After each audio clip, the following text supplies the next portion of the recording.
Morning सगळ्यांना. आता वाजलेले आहेत 8 आणि आज एक नवीन रेसिपी ट्राय करणार नाही, मी केलेली आहे ती रेसिपी आणि प्रवासाला वगैरे न्यायला खूपच छान आहे ती. त्यामुळे मी म्हटलं तुम्हाला दाखवावी. तर मी इथे त्याचं साहित्य वगैरे जमवून ठेवलं आहे आणि आपल्याला ही रेसिपी आता बनवायची आहे.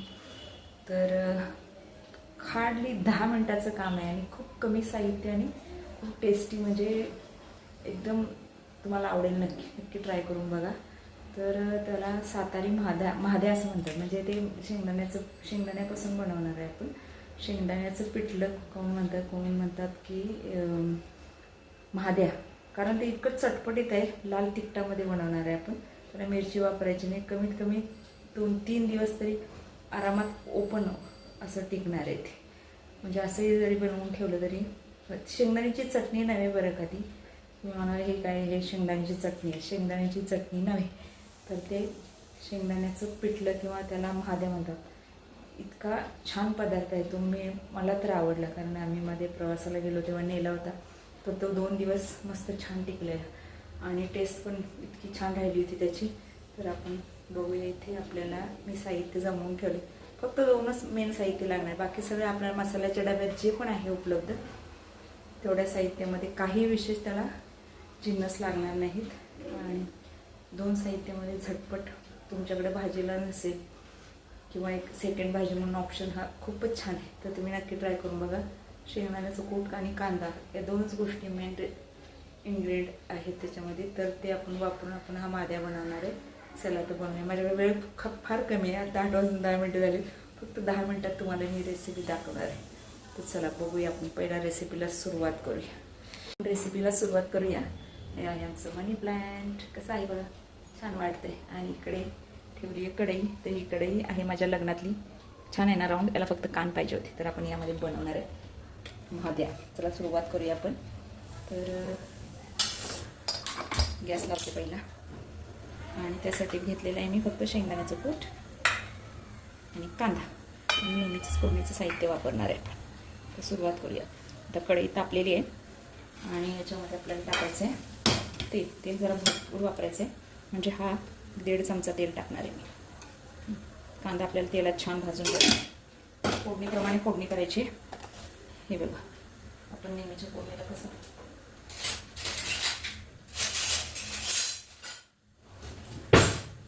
पहिला टाकूया मोहरी आणि त्यानंतर टाकायचे आपल्याला जिरे 1/2 चमचा. तर मसाल्याच्या या डब्यात जेवढ्याच उपलब्ध आहे तेवढं लाल तिखट वापरायचं आहे. एवढेच मसाले आपल्याला वापरायचे. बस, अजून जास्त काही वापरायचं नाही. तर मोहरी चांगली तडतड होते. हा टाकायचा आहे कांदा.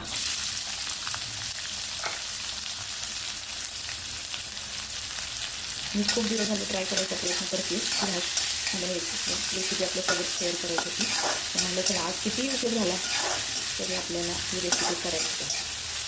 त्याचं कारण सांगते तुम्हाला. तरी सुद्धा ही रेसिपी तुमच्यासोबत ट्राय करते. कारण त्याचं असं आहे की माझ्याकडे आज भाजीला काहीच उपलब्ध नाही. तर दुसरी भाजी काय करायची हा माझ्यासमोर प्रश्न आहे. म्हणून आज ही भाजी ट्राय करायला पण आणि त्यात व्हिडिओ पण करावा. म्हणून व्हिडिओ करते मी. तर व्हिडिओला लाईक करायला विसरू नका. व्हिडिओ नक्की बघा, पूर्ण बघा. तर चला पुढच्या रेसिपी दाखवते तुम्हाला. थोडा मऊ पडला, एकदम करकरीत दिसत होता. तर मऊ पडला. मावशी येतील माझ्या, त्याच्या आधी मला हे सगळं गडबड करून घ्यायची. त्यामुळं बघा, माझ्या माहितीप्रमाणे शिजला आहे कांदा. त्याला शिजवून घ्यायचं आहे चांगलं तेलामध्ये. तर हा कांदा शिजलेला आहे.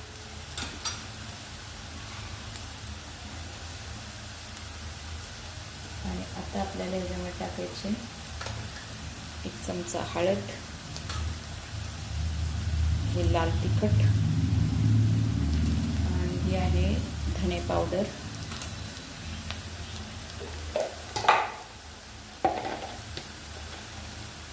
आणि हा आहे कांदा लसूण मसाला. हा 1.5 चमचा टाकते. जास्त तिखट नको आहे, मुलं खातात.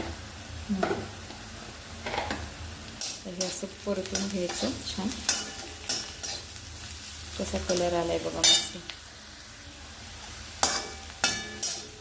छान आला की नाही कलर. आणि आता आपल्याला टाकायचं आहे हे शेंगदाण्याचं कूट. हे जाडसर असं वाटून घेतलं आहे, तुम्ही पाहू शकता. हे बघा कसं वाटलं, मध्ये मध्ये असे जाड जाड दाणे. हे बघा थोडं जाडसर, फार जाडसर नाही घ्यायचं, मध्ये मध्ये असे क्रंच लागण्यासाठी. आणि हे असं परतून घेऊया आपण. त्याच्यात मेन गोष्ट राहिली आपले, मीमध्ये आपल्याला टाकायचं आहे मीठ. मीठ आधी टाकायचं नाही बरं का. आता मीठ टाकूया आणि चांगलं परतून घेऊया.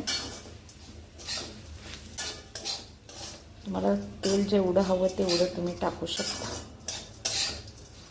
तेलकट आम्ही कमी खातो आहे म्हणून आम्ही तेल कमी वापरले. तर ही शेंगदाण्याची चटणी नव्हे. आता याच्यामध्ये आपल्याला टाकायचे पाणी. हे बघा आता याच्यामध्ये आपल्याला टाकायचे पाणी आणि हे शिजवून घ्यायचं.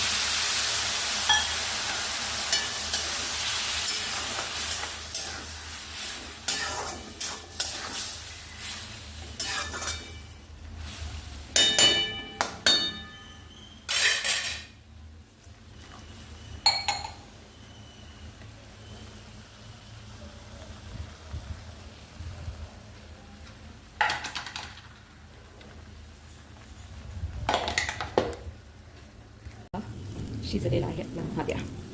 किती छान झाले. कोथिंबीर पेरायची.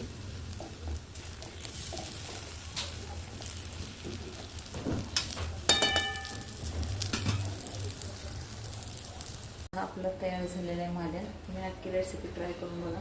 माझ्याकडे वेळ फार कमी आहे म्हणून मी असं शूट करते. हे बघा छान झाले. मला टेस्ट करायची नाही कारण माझा उपवास आहे. आज आहे गुरुवार. तर तुम्ही व्हिडिओला नक्की लाईक करा. चला, तुम्हाला टेस्ट करायला कोणीच नाही आपल्याकडे, त्यामुळे पण रेसिपी मात्र एकदम भारी. लाईक करायला विसरू नका. चला बंद करते. इथे तुम्ही भाकरी, चपाती किंवा ब्रेडसोबत ट्राय करू शकता. पोळीच्यामध्ये असा स्प्रेड करायचा, मस्त रोल करायचा आणि खायचं, किंवा भाकरीसोबत असा उचलून खायला एकदम टेस्टी लागतो.